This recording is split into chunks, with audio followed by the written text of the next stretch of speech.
Quan l'11 de juliol de 1715 les tropes borbòniques entraven a Ciutat de Mallorca, la Guerra de Successió tancava el seu darrer episodi militar amb la capitulació de Mallorca i les Pitiüses.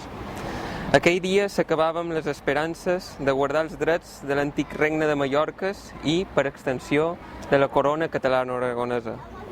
No obstant això, Palma havia capitulat amb honor, sense tanta sang com Barcelona, i mantenint viva, tot i que fos en contra de tota lògica, la flama de la nació. És per això que som avui aquí, davant d'una tomba perduda, una fortalesa en desús i un heroi oblidat. Som aquí per reivindicar, en nom de la Comissió Cívica del Tricentenari i en el meu propi com a mallorquí, la llum de les ombres de la història escrita pels vencedors ha negat a Josep Antoni Rubí de Boixadors, marquès de Rubí. Mort i sepultat en aquesta ciutat, i avui pràcticament oblidat, el marquès de Rubí mereix ocupar el lloc que li correspon en la memòria col·lectiva dels catalans, perquè les derrotes només es commemoren quan van seguides de victòries, i 300 anys més tard, la victòria passa per recordar un home que va fer l'impossible, durant anys, per defensar drets, llibertats i, sobretot, la paraula donada. Capità de la coronela de Ciutat de Mallorca als anys 1705 i 1706, general de batalla en els combats de Monte de Torrero i l'assalt de Tortosa, virrei de Mallorca a partir de 1713, on va ser artífex de la coronela de Ciutat i de l'enviament de queviures i subministraments a la ciutat comtal durant l'infaust setge, defensor de l'illa fins al darrer alè d'esperança i diplomàtic agut, capaç de rendir la ciutat amb honors i no cedir davant la pressió dels exèrcits més poderosos del món. Tot això fou aquest barceloní que ens agermana, avui més que mai, a principatins i llencs. I llencs i principatins que, com demostra la història, sempre ens hem donat les mans en les hores greus. Ara i sempre, via fora, catalans. Hola, jo us llegiré un poema d'en Pere Capellà, aquest poeta i dramaturg mallorquí que va patir la repressió del franquisme. Aquest poema és Jo soc català. Enmig de la mar s'aixeca ma terra, fins tocar el cel, que es deixen la serra, banderes de blau. Jo soc balear, jo soc de Mallorca, català insular. Tot el meu passat que la història allunya, el tenyeix de glòria la gran Catalunya.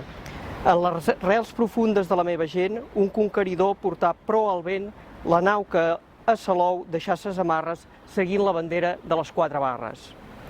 Jo soc de la raça vella i gegantina que espantada als mars la gent s'arraïna. Jo soc de la pàtria dels agermanats, Joanoc Colom, vells antepassats, defensors heroics de tradicions que en sang ofegaren Àustries i Borbons. Herois de Mallorca, herois catalans, que en les hores greus us dareu les mans, fent del nostre exemple un sagrat costum. Jo us tinc en ma vida de guia i de llum. Jo soc mallorquí i és la meva glòria ser català per la meva història.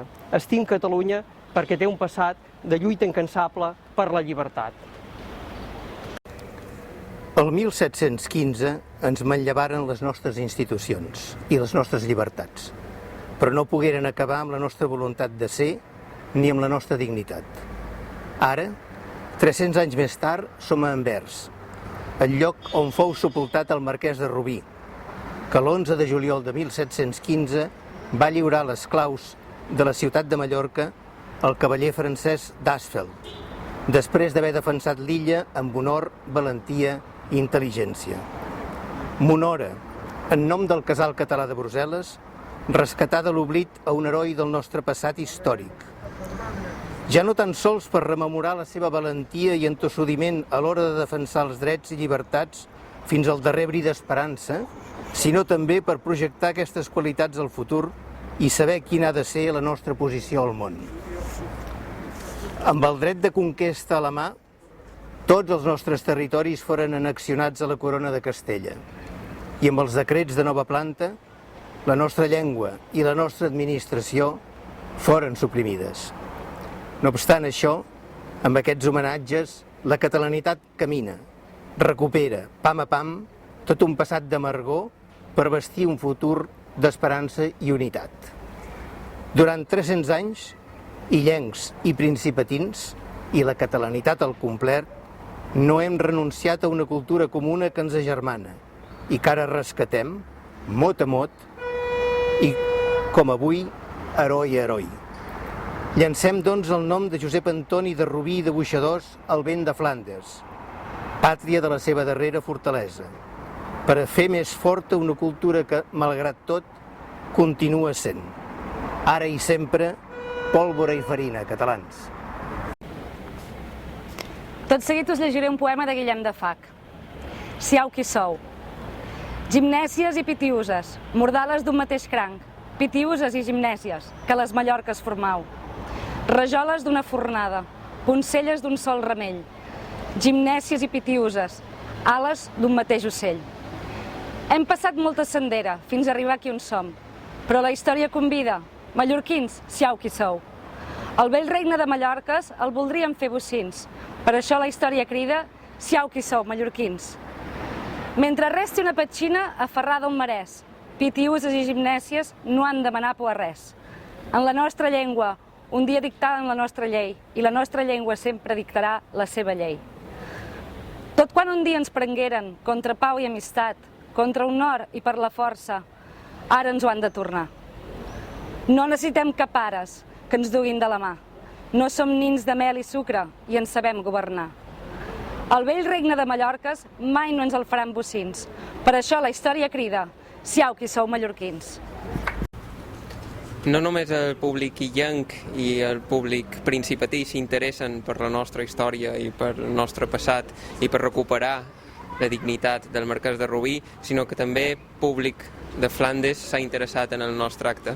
I aquí de vora tenc el Kevin, que ara mateix ens donarà un missatge.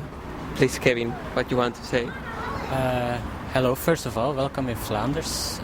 Today is coincidentally also the national holiday of Flanders. Much like your 11th September, the 11th of July is our Flemish national holiday. We are here in the old prison fortress of the old city of Antwerp, and I've learned today something interesting about my own city, the Marquise that you have come here to commemorate. I didn't know of his origin, neither of his existence, so I'm very glad that the Catalans have come to teach me something new about my own city. And I know a bit of the history of where the Marquis came from, and well, accidentally that is also a part of our own Flemish history, because in the same war, actually the War of Succession, the Flemish region was passed over from Spanish hands to Austrian hands. So there are many ties between Catalonia and Flanders, and I hope they will remain in the future. And you coming here is proof of that. Thank you very much, Kevin. Moltes gràcies.